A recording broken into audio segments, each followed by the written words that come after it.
دوستو ہم آج اگر غور کریں تو ہماری زبان جو ہے وہ ایک شاید ننگی تلوار سے بھی زیادہ تیز کام کر رہی ہے۔ آج ہم کسی دوسرے کو بے عزت کر کے، اس کی دل آزاری کر کے، ان کی انسلٹ کر کے اس پر رہی سہی کثر فخر محسوس کرتے ہیں، جبکہ سورہ حجرات میں اللہ تعالیٰ ارشاد فرماتے ہیں کہ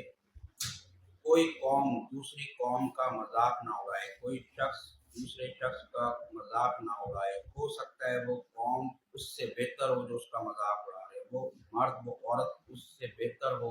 جن کا تم مذاق اڑا رہے ہو۔ اسی بارے میں نبی پاک صلی اللہ علیہ وسلم نے معاذ بن جبل کو اتنے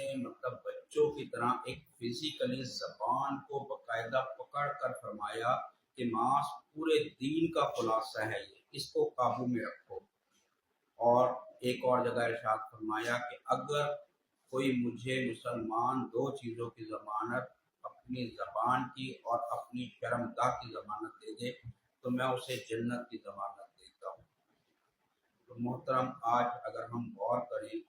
تو ہماری زبان اس قدر تیز، اس قدر تلخ اور اس قدر زہریلی ہو چکی ہے کہ شاید